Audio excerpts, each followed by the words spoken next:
Isso. E o que fazer nos casos que, por exemplo, chega ali um obsessor, um encosto? O que Como o se médium... proteger, né? Como que o médium se protege ou não tem o que fazer? Quando que ele vai embora, entendeu? O encosto. Tá. Como Isso funciona esse Sim, fluxo? é um ponto importante. Os obsessores, os encostos, eles não ficam com a gente o tempo inteiro. Eles ficam quando...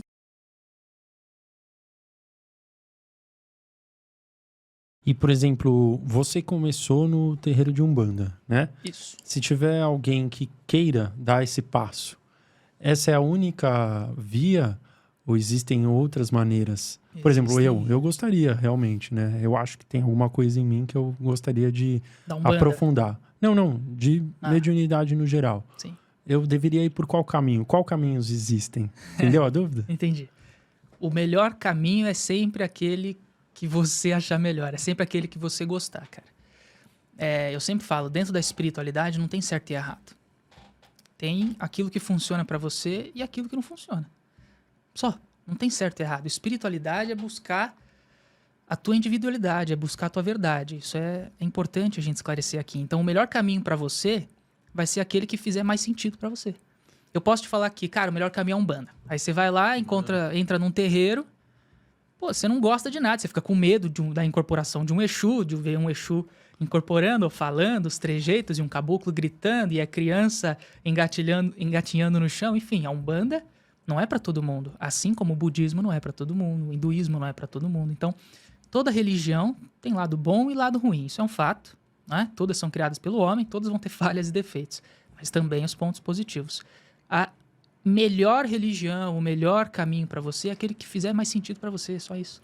Seguir a tua intuição, aquela Isso. base da tua mediunidade, né? Você pensar... Por exemplo, eu tenho muita vontade de entrar no centro espírita. É o que me chama mais do que a Umbanda, por exemplo. Eu não sei explicar o motivo. Sim. É a tua intuição. Talvez seja isso, então. Cada religião, ela vai trazer uma afinidade diferente com cada pessoa. Uhum. Tem religiões que não vai despertar nada em você. Mas tem religiões que você vai brilhar o olho, vai falar, cara, eu preciso entender isso aqui. Exato. Não é? Então é o que fizer mais sentido pra você. Não existe caminho certo pra você trabalhar sua mediunidade, pra você desenvolver sua espiritualidade. O caminho certo é o que fizer mais sentido pra você. Por isso a importância de sempre expandir os horizontes, de sempre estar atento às mais diversas opções que existem por aí. Todas as fontes. Isso, é o que eu sempre falo, né? A verdade está espalhada. A gente precisa beber de várias fontes, né? Entender um pouquinho de cada coisa e montar o nosso quebra-cabeça. Pra mim, isso é a definição de espiritualidade. É eu entender tudo que está à minha disposição, pegar o que faz sentido pra mim e montar o meu. A verdade é sempre subjetiva. Livre, é criativo. A verdade é subjetiva, sempre. E tem alguma experiência que você já passou aí alguma comunicação mediúnica que já te impactou profundamente, que você poderia compartilhar conosco? Eu já contei isso, eu acho. Não lembro onde foi agora. Mas a primeira vez que eu recebi um contato diferente foi de Serafis Bey, que é um dos mestres ascensionados. Na época, eu não conhecia ele, eu não sabia quem ele era, o que ele fazia, do que ele cuidava. Era um dia normal pra mim, tava trabalhando, tranquilo, como eu sempre faço, nada de diferente. E de repente alguém começa, aquela que eu falei, aquela mediunidade intuitiva, alguém começa a falar meu nome, Henrique. Na minha cabeça, e fica Henrique, Henrique. E eu ali trabalhando na minha mesa, com pêndulo, né, radiestesia e tal. Eu comecei a escutar, falei, cara, tem alguém falando. Sempre que você percebe isso, você silencia pra, né, prestar mais atenção. E aí, cara, eu falei, tô trabalhando, né? Eu tô trabalhando, eu não consigo falar agora. Mas aquilo ficou, Henrique. Eu falei, pô, não vai dar. Aí eu larguei o pêndulo, larguei tudo, sentei, né, em uma meditação, em uma concentração mais profunda. E assim, eu com a espiritualidade, eu sou muito eu.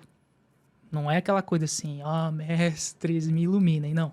Eu sou eu, entendeu? Eu tô ocupado, falei que eu tô ocupado, não consigo fazer agora. E eu sou bravo, eu falo com eles como eu falaria com qualquer ser humano. Sim. Isso é importante, de não endeusar, não colocar eles lá em cima, né? De ter essa relação mais próxima, mais íntima mesmo. E eu gosto mais disso. E aí eu falei, tá, quem é que tá falando? O que você quer? Por que você tá aqui agora, nesse momento, nessa hora? E aí me veio, aqui é Serafis Bey. Eu já tinha ouvido falar o nome. Eu não tinha estudado nada recentemente, então não foi coisa da minha cabeça, que veio o nome, que eu já tinha visto recentemente. Não, eu estudei sobre os mestres fazia muito tempo. E nunca foi um assunto que eu me interessei muito, para ser bem sincero. Até esse momento, né? E aí veio o nome, Serafis Bey. Aí eu falei, opa, cara, não ia inventar um nome desse na minha cabeça, do nada. E aí quando eu falei, tá, eu, né, baixei minha bola, comecei a prestar um pouco mais de atenção e ele passou para mim toda uma comunicação mental, visual também. Quando você fecha o olho, eles conseguem projetar imagem na sua tela mental, então você consegue enxergar também algumas coisas. E ele explicou que a gente ia realizar um trabalho junto, né, que eu ia ter que canalizar 2 mesas, então eu canalizei uma, a outra ainda está em processo. E foi extremamente impactante para mim, entendeu? Porque eu sabia que eu tinha essa mediunidade de canalização mais... de uma forma mais sutil. Não é tão parecida como os médiuns de hoje fazem. Comigo é muito sutil, então eu não tenho nenhum processo de transe, não sei o quê. Eu tô falando e eu tô canalizando. Às vezes, né, em muitos momentos. Nos meus atendimentos também, enfim. Só que essa primeira vez foi quando eu recebi uma comunicação mesmo. Que assim, não tinha chance nenhuma de eu estar inventando aquelas informações, porque eu nem sabia de onde que eram as informações, quem era esse cara e tudo mais. Ele se apresentou para você? Com o nome. Ele trouxe o nome. Você sentiu medo? Não. Não, porque eu já estava acostumado, né? Foi recente, foi ano passado, isso. Foi em novembro do ano passado que aconteceu isso. Então eu já... Te apresentou o nome. Como que você sabia que ele não era um espírito obsessor? Primeiro que eu tenho muito cuidado, né? Eu tenho meus cuidados espirituais também. Eu gosto muito de pensar que eu sou muito bem protegido. E já me falaram isso também. Isso já ajuda, né? Isso já ajuda bastante. Eu sou uma pessoa também muito equilibrada emocionalmente, então isso ajuda bastante também. Não que eu seja imune, claro, mas isso já ajuda muito. E é de percepção. Quando é coisa ruim, você sente, é muito fácil. Você já sentiu? É muito fácil, já. É muito fácil. A percepção é completamente diferente. É uma energia diferente, a comunicação é diferente. Como que é? Você vai saber diferenciar. Mas por uma intuição mesmo ou por... Por sensação. Você sabe que é ruim.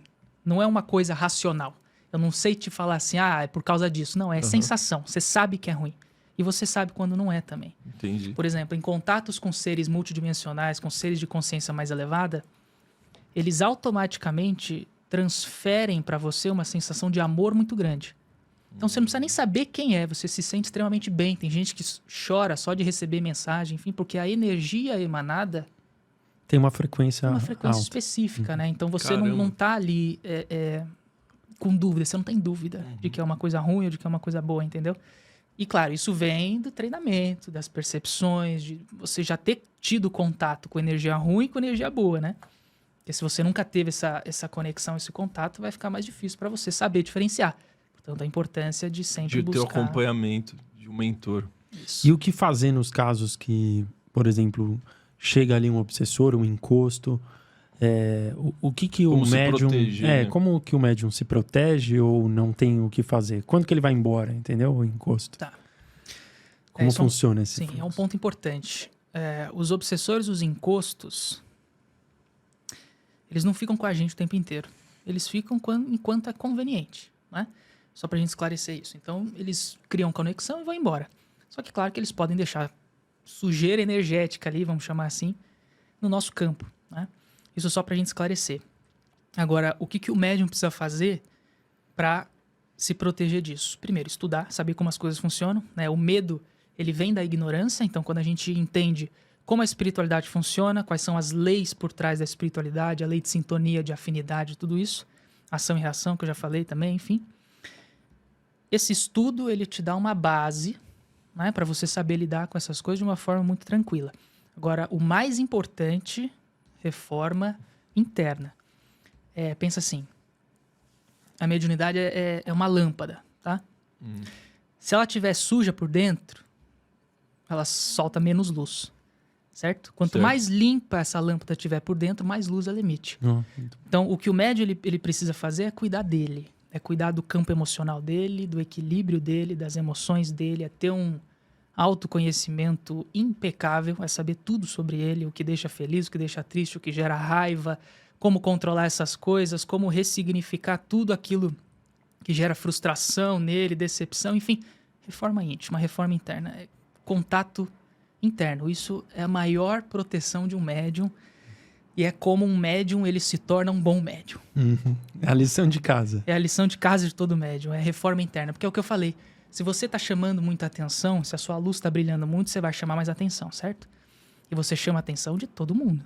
Você chama a atenção dos mestres maiores, dos espíritos superiores, ascensionados e tudo mais.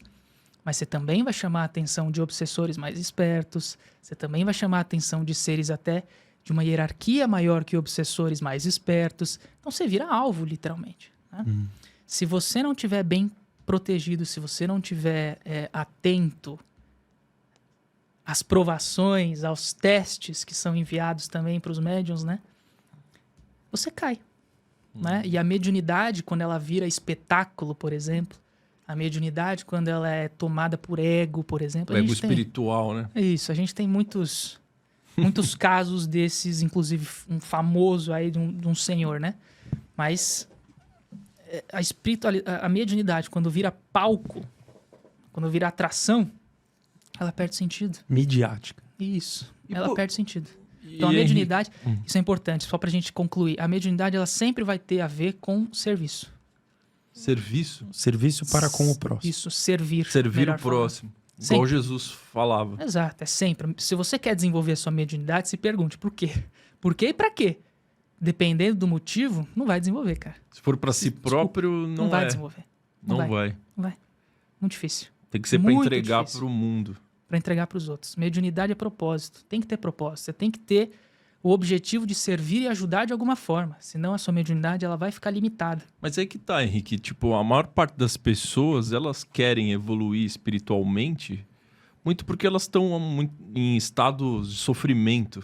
Então fala, pô, talvez se eu evoluir como ser humano, como espírito, eu consiga superar esse meu estado de sofrimento, de depressão, de ansiedade. Tá. Entendeu o que eu tô Entendi. falando? Às vezes não tem uma má intenção por trás. Sim. Mas aí o que ela precisa não é desenvolver mediunidade, né?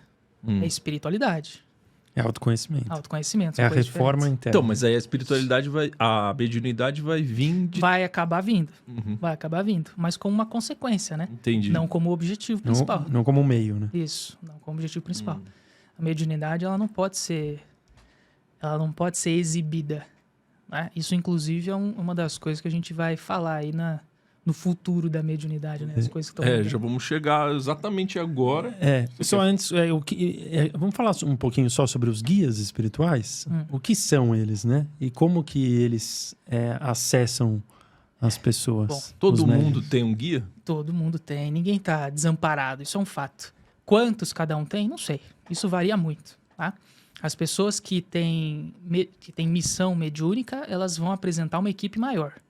Isso também é interessante a gente observar, mas todo mundo tem pelo menos um acompanhando, né? Não a todo momento, mas sempre atentos, né? Então ninguém está desamparado. E como não confundir isso com, por exemplo, um anjo, né? Olha, isso é polêmico. Eu não sou muito fã de nomenclatura, entendeu? É mais sentimento. É mais sentimento. Eu sempre falo isso, por exemplo. O que as pessoas querem saber é... Henrique, qual que é o nome do meu mentor? Como é que eu descubro quem é o meu mentor? E eu sempre falo... Pra que você quer saber isso? Não vai mudar nada na sua vida, entendeu? Se for Pedrinho e se for Chico Xavier, o seu mentor, o trabalho dele vai ser o mesmo com você. Não vai mudar absolutamente nada, entendeu? Então não se importa se é um anjo, se é um arcanjo, se é, sei lá, qualquer coisa, uma entidade, um deus, não importa quem seja, o trabalho é o mesmo, se conecta com ele, confia, isso é muito importante, né? E continua caminhando, sabe? Então eu não gosto muito de nomenclatura, mas isso sou eu. Tem gente que gosta, eu não sou muito fã não, eu prefiro mais aquilo que faz diferença, e saber o nome não faz diferença. É legal, é legal. É legal saber, é legal ter o nome, mas se a gente for parar pra pensar, isso é ego. Mas acessar ele é através só da Pensamento. mediunidade. Não, pensamento, conversa interna, não Qualquer precisa ter. pessoa, mesmo que não tiver com uma mediunidade evoluída, ela consegue acessar o Consegue, guia. todo mundo. Claro, quem tem mediunidade desenvolvida vai ter mais facilidade, né? Mas tá aí a importância de estudo, de saber identificar, de saber que tipos de espíritos existem. Enfim, ampliar a tua consciência, né? Ir a fundo em informação. Quanto mais informação o médium tem, mais os espíritos conseguem trabalhar com ele, mais os espíritos conseguem passar para ele também. Informação, o que você quer dizer com isso? Conhecimento geral. Conhecimento geral de como funciona o universo, como funciona a espiritualidade, como funcionam as trevas. É muito importante. Eu lembro até hoje de uma conversa que eu tive com um cigano lá no terreiro de Umbanda que eu trabalhei. Ele olhou pra mim e falou assim, ele olhou no fundo do meu olho, assim, eu lembro até hoje da imagem dele olhando no meu olho. Ele falou assim, você precisa entender como as trevas funcionam. Você só tá na luz, e a espiritualidade não é só luz. Caraca. E eu falei, caramba, tá bom, né? Que tapa, hein? Falei, tá bom, vamos estudar. E eu comecei a estudar. Como funcionam as trevas? Aí vai estudar, tá ligado? A gente tá aqui aprendendo. Não, tem muitas fontes para isso, você precisa prestar muita atenção em quem você vai escutar. O que seriam as trevas? Né?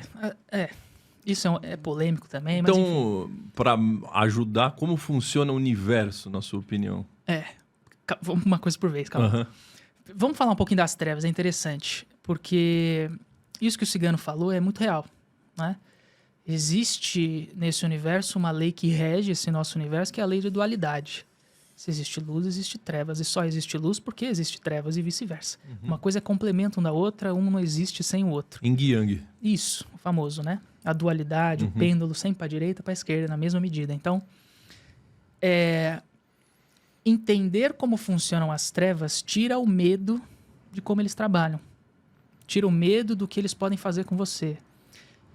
Te traz conhecimento para saber lidar com qualquer ataque, com qualquer coisa que possa vir deles. E você, quando está atento aos sinais, você percebe que muita coisa que aparece no seu caminho, às vezes, são testes, são provações, é coisa querendo que você cometa, né, um erro ali, porque é nessas pequenas falhas que a gente comete que eles se infiltram, digamos assim, na nossa vida.